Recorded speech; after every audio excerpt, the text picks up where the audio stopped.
నమస్తే అండి అందరికీ. Welcome to food pay. Welcome to my channel.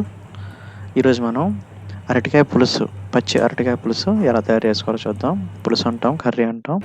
దానికి కావాల్సిన పదార్థములు 3 అరటికాయలు తీసుకున్నాను, పచ్చి అరటికాయలు. అలాగే 3 ఉల్లిపాయలు, 4 పచ్చిమిరపకాయలు, కొంచెం కరివేపాకు, ఉప్పు, కారం, పసుపు, ఆయిల్, చింతపండు. చింతపండు ఒక చిన్న గోలికాయ చింతపండు తీసుకోవాలి. ముందుగా ఒక బౌల్ తీసుకొని దాంట్లో సాల్ట్ వేసుకోవాలన్నమాట. అంటే అరటికాయ కొంచెం జిగురుగా ఉంటుంది కాబట్టి అరటికాయ ముక్కలు కట్ చేసుకొని ఆ నీటిలో వేసుకుంటే జిగురుదనం పోద్ది.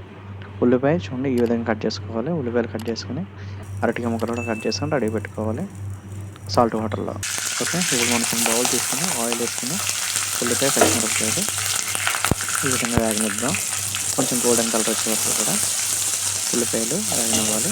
ఉల్లిపాయ తొందరగా వేగాలంటే కొంచెం లైట్గా సాల్ట్ వేయండి. సాల్ట్ వేసినా తొందరగా ఉల్లిపాయలు మగ్గిపోతాయి. చూడండి ఈ విధంగా కొంచెం మగ్గాక మనం అరటికాయ ముక్కలు ఒక సాల్ట్ వాటర్లో వేసుకున్నాం కదా, అరటికాయ ముక్కలు తీసి కొన్ని దీంట్లో వేసుకున్నాం. ముక్కలను వేసుకొని స్లోగా గరిటెతో తిప్పుకున్నాం. ఈ విధంగా తిప్పుకోవడం వల్ల ముక్క స్పీడ్గా తిప్పితే ముక్క ఇరిగిపోయింది. స్లోగా తిప్పుకోవాలి. ఈ విధంగా చూడండి కొంచెం మగ్గని ఒక 2 మినిట్స్ తర్వాత ఈ విధంగా మగ్గింది.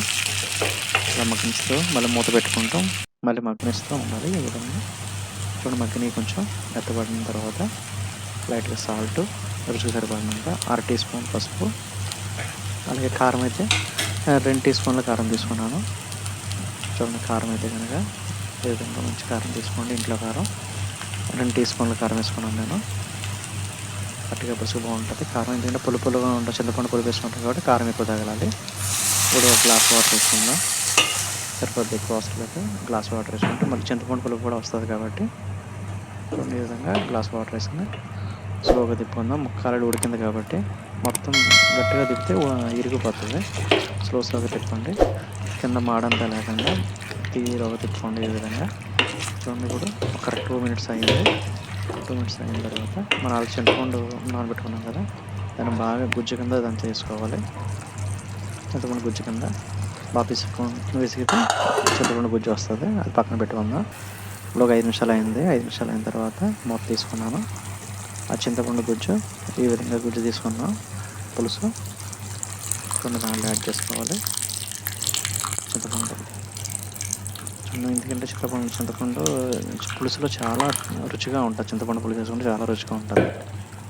చింతపండు పులుసుతో తినండి, చాలా రుచిగా ఉంటుంది. ఈ విధంగా ఒక 5 నిమిషాలు చింతపండు వేస్తాం కదా, ఒక 5 నిమిషాలు స్లో మంట మీద ఉడకనివ్వండి. ఆ పులుపు ముక్కలకు పట్టుకుంటుంది. 5 నిమిషాలు ఉడకనిస్తే మన కర్రీ రెడీ అయిపోద్ది. ఓకే అండి, చూడండి ఈ విధంగా రెడీ అయిపోయింది. చూడండి కొంచెం గుజ్జుగా ఉంది. ఓకేనా, గుజ్జుగా వచ్చింది. చింతపండు పులుపు వేసాం కాబట్టి చాలా రుచిగా ఉంటుంది. నా ఛానల్లో సబ్స్క్రైబ్ చేయండి, షేర్ చేయండి, లైక్ చేయండి. ఇలాంటి వీడియోల కోసం నా ఛానల్ చాలా ఉన్నాయి. వెజ్, నాన్ వెజ్ అన్ని కర్రీస్ ఉన్నాయి కాబట్టి నా ఛానల్లోకి వెళ్ళి చూడండి. అందరికీ థ్యాంక్ యూ వెరీ మచ్.